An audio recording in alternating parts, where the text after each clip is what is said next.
turakwitabye karame nyagasani kuko uduhamagaye ku neza yawe, ku izina ry'Imana Data na Mwana na Roho Mutagatifu, amen. Amahoro bana b'Imana, nimuhumure, Imana iradukunda, ije kutugirira neza kuri uyu wa gatandatu w'icyumweru cya mbere cya Noheli, tariki 28 Ukuboza 2024, ubwo duhimbaza abana b'i Betelehemu bahowe Imana. Ng'amasomo agiye kudufasha kwegera Imana. Isomo rya mbere ya mbere ya Yohani, umutwe wa mbere umurongo wa 5 kugeza ku wa 10, n'umutwe wa 2 umurongo wa 1 kugeza ku wa 2. Nkuramutima zanjye, dore rero ubutumwa twamwumvanye ari nabwo tubasohojeho. Imana ni urumuri, kandi muri yo ntiharanga umwijima na busa.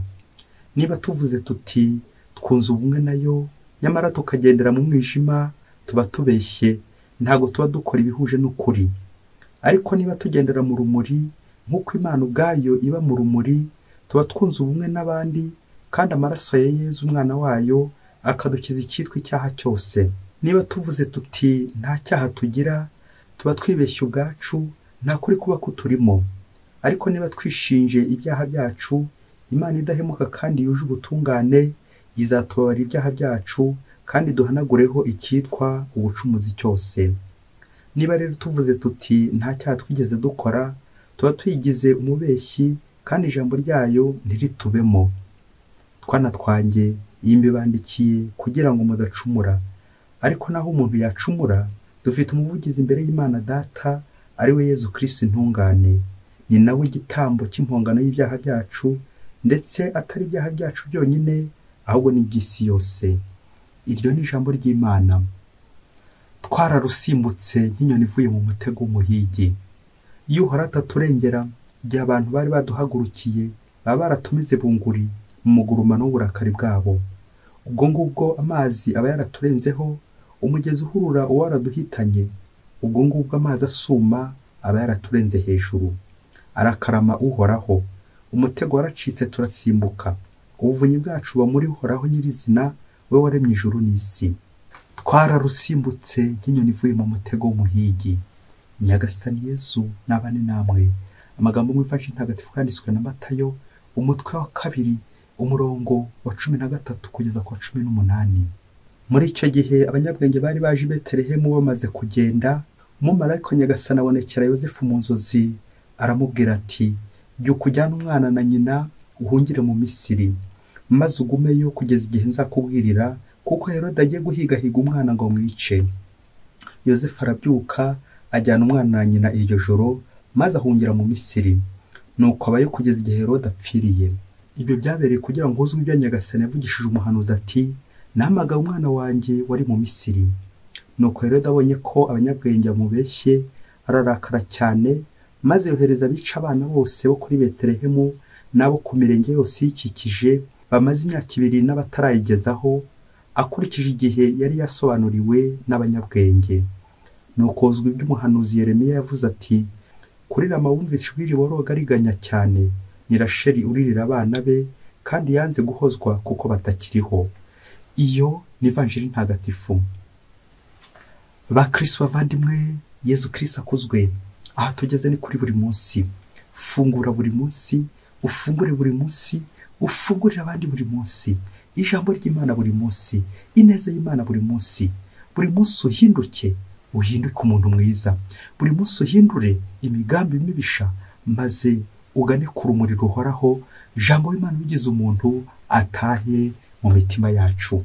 Amasomo turi kuzirikanaho duhimbaza umunsi mukuru w'abana b'i Betelehemu bahowe Yezu uratangaje. Ubwo turi kuzirikana ntihaciye kabiri tuvuye muri Noheli. None nibi bibaye, none hakurikiyeho amaraso abahowe Imana. Ku itariki 26 nubwo twazirikanye Stefano, tuzirikana uburyo yahowe Kristo, ariho wa mbere ahowe Kristo. Ejo hakurikiyeho twazirikanye Yohani intumwa, cyane cyane mu byanditswe, ubwo atubwira ijambo w'Imana wigize umuntu. None ntihaciye kabiri kuri uyu munsi 28 Ukuboza turazirikana abana b'i Betelehemu. Kuki aba bana inzirakarengane bahowe Kristo? Kuki aba bana bapfuye? kuki aba bana bishwe bazira Kristo? Twongere twibutse ko turi mu gihe cya Noheli, aho iki gihe gitwibutsa ivuka rya Yesu Kristo, ivuka rya Mesiya. Rero Mesiya ikimuranga ntabwo ari ibyishimo gusa, kurya neza, kwambara neza, ahubwo kubabara. Arababara kugira ngo agere gute? Ababarira abandi, ababarira isi. Niyo kizaranga Mesiya. Bamwe bazamugirira ishyari, abandi bamugirira ishyaka. Ese uri mu bagirira Mesiya ishyaka cyangwa uri mu bagirira Mesiya ishyari? Ibaze nanjye nibaze. Mu kuzirikana kuri aba bana bahowe Kristo b'i Betelehemu, turaza kubona impande ebyiri, anayo ngingo remezo yacu. Ese uri ku ruhande rwa Kristo cyangwa uri ku ruhande rwa Herodi? Urahorwa Kristo nk'abana b'i Betelehemu cyangwa urihora kuri Kristo nka Herodi? Hari uruhande rw'abakristo, hari n'uruhande rw'abapagani, hari uruhande rw'abanyabwenge, hari n'uruhande rwa Herodi. Abanyabwenge baje kuramya umwana Yesu, bagapfukama bakamutura amaturo yabo. Herodi nawe afite umuhoro. Mu gihe bamwe bafite amahoro, Herodi ku ruhande rwe nawe afite iki? Afite umuhoro. Mu gihe bamwe baje gukiza, baje gusenga, abandi bari gushaka kwica, bari ku ruhande rwa Herodi. Mu gihe abanyabwenge nyine ari abaje kuramya, dore ko ubwenge nyakuri ari ukumenya Imana, gushakashaka Imana ndetse no guhunga icyaha, nicyo cyazanye abanyabwenge. Herodi nawe ari gukora kundi ruhande rubi, ni uguhunga Imana, ni ugushaka uko yakwica Imana, ni ugushaka uko yagira nabi. Mu gihe ku ruhande rumwe hari abagira neza, babashumba baza kuramya Yesu, babami baza kuramya Yesu, ku rundi ruhande hari abandi abambari ba Herodi nabo bari kugira nabi ku rundi ruhande, abicanyi, abagome, ababisha. Ese mubyeyi urahitamo gufata uruhe ruhande? Kwihorera, guhorwa Kristo cyangwa kwihorera? Kuba umunyamahoro cyangwa kuba umunyamuhoro? Kuzira Kristo cyangwa kuzirana na Kristo? Ukomeze ubyibazeho igice uherereyeho, ukurikije uko wakiriye umukiza Mesiya mu rugo rwawe, mu nzu yawe, mu mutima wawe. Mesiya wamwakira ute? Ese witeguye guhorwa Kristo cyangwa witeguye kumwihoreraho? Ibaze nanjye nibaze. Aba bana b'i Betelehemu twabizirikaye masomo uyu munsi, babaye igitambo cya Yesu, bazize Yesu. Uko twumvise abanyabwenge bari baje kuramya Yesu, batambutse kwa Herodi, ngo nuko Herodi abaha ubutumwa ati mugende mubarize ibyo mwana, nimumara kumenya muzagaruke mumbwire nanjye ngire nte, nanjye njye kumuramya. Urumva izo mpuhwe zabihe mubyeyi? Nuko ngo abanyabwenge bagezeyo baburirwa mu nzu kutazongera gusubira kwa Herodi. Uyu munsi turabumva basubiye iwabo, hanyuma kubera ko Herodi nyine azafatwa n'ikiniga n'uburakari, nibwo umumarayika wongeye kubwira Yosefu ati hungisha umwana kuko Herodi agiye gushaka kumwica. Turumva umubyeyi utaramara kabiri abyaye yakagombye kuba ari kunywa agakoma nk'abandi babyeyi, yakagombye kuba ari kwiyondora, yakagombye kuba ari kwakira ibyishimo, none ntiyaciye kabiri ahitiye mu Misiri, arahunze. Ngo ububabare bwa Bikira Mariya atangiranye n'ububabare kubera iki? Abagome, ababisha ba Herodi. Dore akarengane, dore akarengane, dore inzirakarengane. Burya mu byaha ngo bikomera kurenza ibindi ni ukurwana n'umuntu udashobora gukwishyura, ni ugukubita umuntu utaza gukwishyura. Iyo niyo bita inzirakarengane. Kurwana n'abana batoya, uri umuntu mukuru ukabica, we ntaze kugusubiza, uze gukurira ifoto y'ako gahinja uri kwica, ko gadashobora gushyira hejuru ati wambabariye mama, wambabariye papa, wambabariye mubyeyi, wambabariye, ko kubera ko gadashobora kwivugira ukagahonyora. Ngibyo Herodi yakoze. Ngicyo bita inzirakarengane, kwica udashobora gukurwanya. Kongera dutekereze ku mpinja z'uno munsi, uburyo tugira neza impinja cyangwa tuzigirira nabi. Abaherodi baracyariho, abicanyi baracyariho, abagambanyi baracyariho, abahungisha abandi bakabohereza mu buhungiro baracyariho. Ngabo ba Yesu dusaba kugira ngo turengere kandi turenganure. Uyu munsi turibuka abana b'i Betelehemu, Noheli y'abana b'i Betelehemu, Karuvariyo, umusaraba wabo, ryavuka rya Yesu ridatana n'umusaraba.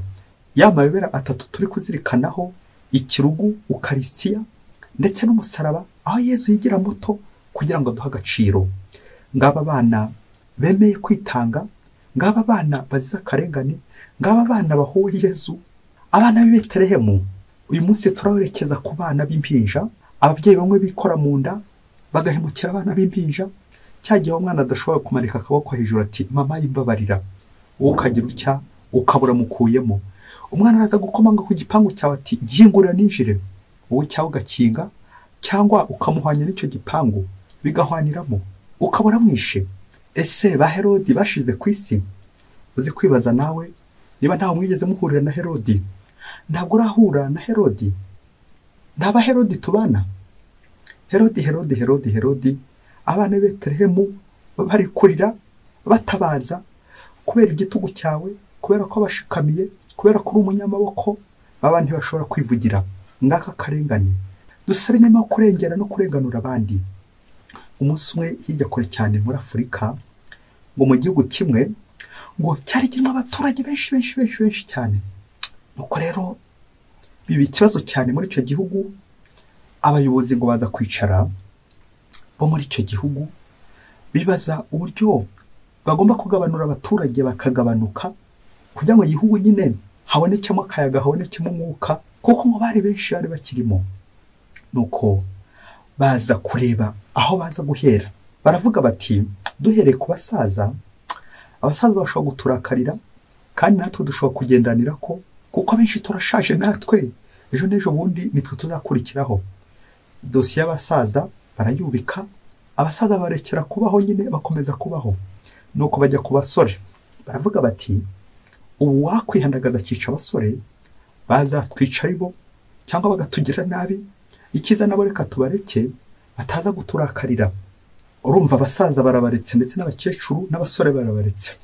Baza kwanzura ko bagiye guhera ku bana batoya, dore ko nta nicyo baza kubatwara, ntibashobora kubarakarira, ntawe ushobora kubavuguruza, abana ntibaza kuvuga, ntibaza kubavuguruza.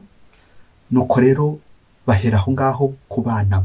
Bafata umwanzuro uko bagiye guhera ku bana, bagabanya kugeza igihe nyine igihugu kizongera kigahumeka, kubera abaturage bari benshi. Nuko bahera ku duhinja twari turi mu nda. Batanga itegeko ry'uko haza kuboneka umushoramari, umuterankunga wemera kubatabara muri icyo gikorwa. Itegeko ryageraga riti umubyeyi wese uzatwara inda akemera kuyikuramo bazamuha amadolari 1000. Uko akuyemo inda amadolari 1000, uko akuyemo inda amadolari 1000. Ntibirarangira. Uwayimukuriyemo muganga wamufashije nawe azakubirwa kabiri, byumvikana amadolari 2000 ku mwana wese uvuyemo. Ngaho nawe kurura ifoto yuko ababyeyi bagiye gukuramo inda ari benshi ndetse n'abaganga bakaba benshi. Nuko muri icyo gihugu umushoramari koko ashora imari ye, baritabira cyane, baritabira abakobwa b'abangavu, ababyeyi n'abandi benshi cyane bitabira icyo gikorwa. Barakira babiminuza. Ariko icyakurikiyeho nuko abenshi hadutse ubusambanyi bukomeye cyane muri icyo gihugu. Ubusambanyi bukomeye, benshi barasambana, ivumbi riratutumuka, kubera ko nyine buri wese hanaga gutwara inda kugira ngo nayikuramo bigende bite, bamwihereza kashi, bamuhereye cya 1000 cye ubundi agitahane. Nuko no muri icyo gihe haduka abaganga benshi cyane, abigiraga ubuganga bari benshi, kubera ko nyine yorekana cyangwa ukora umuganga wakuramo inda n'ubundi wafasha wa mubyeyi nawe bakagukubira. Abakira benshi cyane, benshi cyane. Uko abasambanyi biyongera niko abaganga biyongera, nako abicanyi biyongera ku buryo bwinshi. Cyagiye guhabonekamo amafaranga menshi cyane. Hanshinge, ha kinini n'utundi dukoresho twinshi cyane ko gufasha ababyeyi gukuramo inda, dore ko amafaranga ari kwisukiranya ku buryo bukomeye. Nifuza gukubwira inyuma y'imyaka 10 uko byaje kugenda muri iki gihugu. Nta gahinja kakirimo, nta shuri ry'incuke ryabaga rikirimo cyangwa amashuri y'abana bato, kubera ko ntaho bari kubakura. Hari huzuye ibifaranga byinshi, ariko nta mwana uri muri iki gihugu. Kura nawe ifoto nyine y'igihugu kidafite utwana, kidafite uduhinja, byumvikane badafite Yesu. Nta Yesu kirangwa mu ngo zabo, nta bana bakiri mu ngo zabo. Icya kabiri cyakurikiyeho nawe babyeyi nyine uko bakuragamo inda, depression, agahinda, neza bakabura santima, nta byumviro bakigira, nta peti bakigira, nta bitotsi bakibona, neza barabaye nk'ibikange, nta marangamutima bakigira. wahura nawe nirinze kuvuga bakamera nk'ibishushungwe, barabaye nk'ibiti. Hanyuma ku ruhande rw'abaganga hagatatu, abaganga muri iki gihugu barabaye inyamaswa, ibisimba. Ukuri ifoto nyine y'umuntu wica abandi, wirirwa ko ari ifaranga byinshi cyane ariko yica abandi. Uzi ko byaje kurangira abo bose bari gutaha, nirinze kuvuga bari gupfa hato bataza kundakarira, nk'uko Herode akomeza kugenda arakaye, abenshi bagapfa bahagaze bakabura icyanga cy'ubuzima. Kubera iki?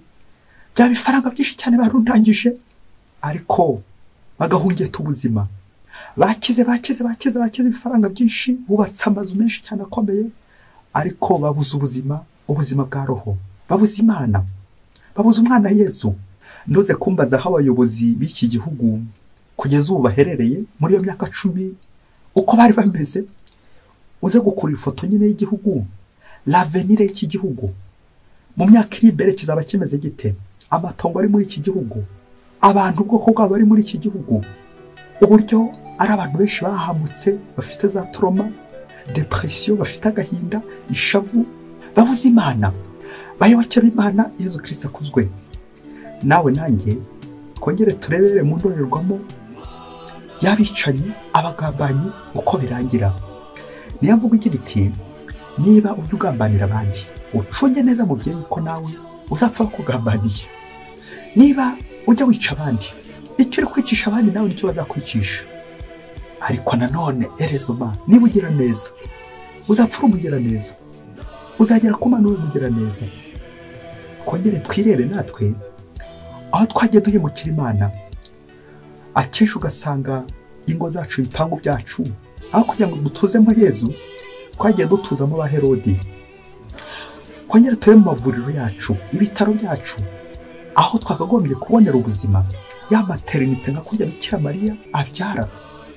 Maternité none yabaye imva. Maternité zacu zabaye iribi. Kubera iki? Kugwiza umubare w'abicanyi benshi, kugwiza umubare w'abasambanyi benshi. None dore amarimbi aruzuye iwacu kubera twabuze ubumuntu. Twashatse ibintu byinshi cyane ariko tubura umuntu, tubura ubuntu bw'Imana. Muri iyi minsi twakira Yesu kuri Noheli, twongere turebe amategeko twagiye dushyiraho. Ibihugu byinshi byagiye bishyiraho amategeko yo kwica, gukuramo inda, kubuza abantu ubuzima. Nta tegeko ry'Imana na rimwe rizakwemera kwica, ahubwo kurengera abandi, kurengera ubuzima bw'abantu. Twongere dutekereze, dusabire kandi ibihugu biri mu ntambara. Bamwe bari kwica abandi, ibiri mu ntambara y'amasasu, biri mu ntambara y'intwaro za kirimbuzi, ibihugu biri mu ntambara y'ishinge bakwirakwiza, bagenda banyanyagiza impande n'ibande kugira ngo zice abana, y'ibinini, imiti yo gukuramo inda. Ibi byose n'uburozi, ibi byose n'intwaro za Herode. Aho bose tubasabire, tuberekeye Nyagasani, twisunga abana b'i Betelehemu bahawe Kristo, maze natwe tureke ubugome, tureke ububisha, tureke uburakari dufitiye abandi, tubabagwa neza, twakira ineza y'Imana. Abana b'i Betelehemu badusabire kugira ngo natwe duha agaciro ikiremwa muntu, tubungabunge ubuzima bw'umwana kuva yasamwa kugeza igihe Nyagasani azamuhamagarira wenyine ku bushake bwe. Mwese Imana ibahe umugisha. Imana Data na Mwana na Roho Mutagatifu. Amen. Padiri Musumbuko Ladislas wa Diyosezi ya Cyangugu.